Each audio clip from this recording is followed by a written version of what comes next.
Hey, this is Anthony Cesari with SuccessForYourSongs.com.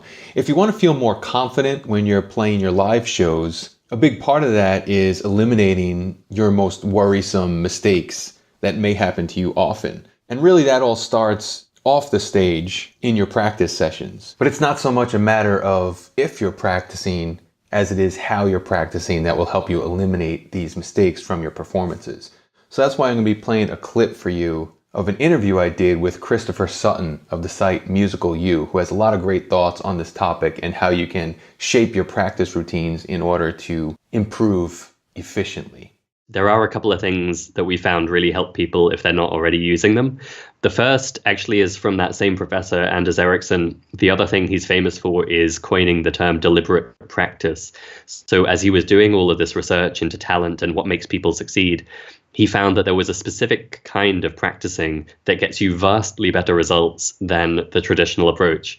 So if we describe the traditional approach, if I want to get good at playing a song on guitar, say, I sit down for my practice session, I know I'm going to spend 15 minutes working on this song, I probably play it from beginning to end, and then I make a few mistakes, so I play it again, maybe I slow it down a bit, I play it again, and I'm basically just repeating and hoping I get better over time.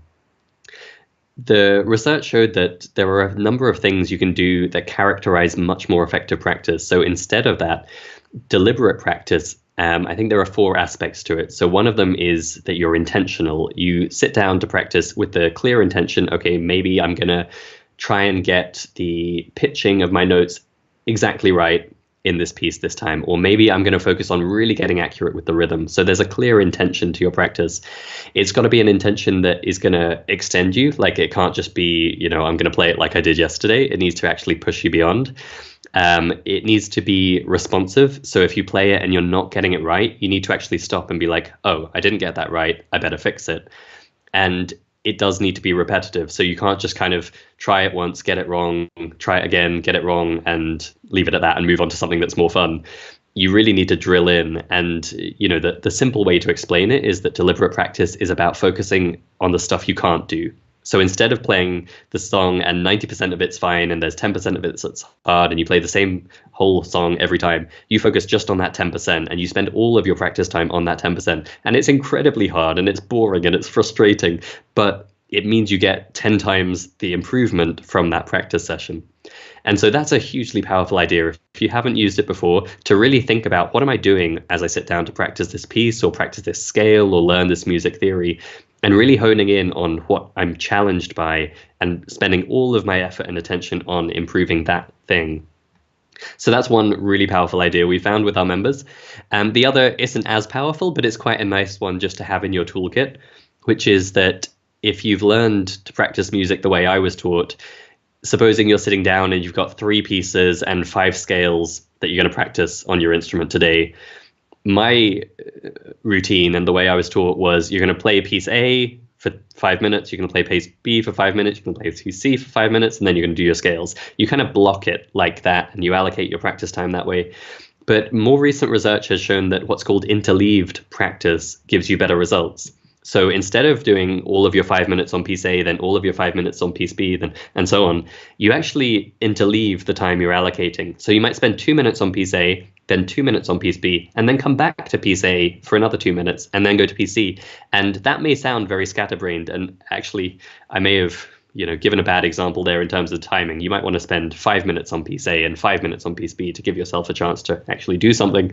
But the point is actually jumping from activity to activity and then circling back in the same session turns out to be much more effective. Something about the way the brain is processing information or digesting it, for whatever reason, it actually works better than if you allocate a big block of time and then move on to the next thing.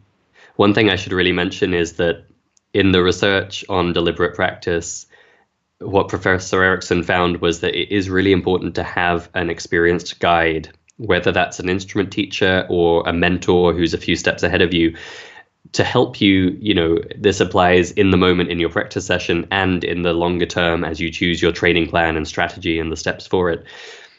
Being able to go to someone who's done it before and maybe has even helped other people like you and have them tell you what the approach is, what the tactics are, what the solution is, dramatically shortcuts the whole process. Because yes, it's good to just kind of be conscious and mindful and ask yourself, what's going wrong? What can I do to fix it? That is really valuable. But if you can shortcut that by asking someone who's solved this problem already, that actually makes it even more effective. So yeah, I regret not mentioning that, so I thought I probably should. Yeah, or even from the standpoint of getting feedback, if you try and learn something just by watching YouTube videos or something, you may be doing something wrong that you're not even aware of. You don't even know what to ask about. But if somebody knows how to play that instrument or whatever, they can just look at you doing it and go, oh, you know what, it might be more effective if you do this instead of the way you're doing it.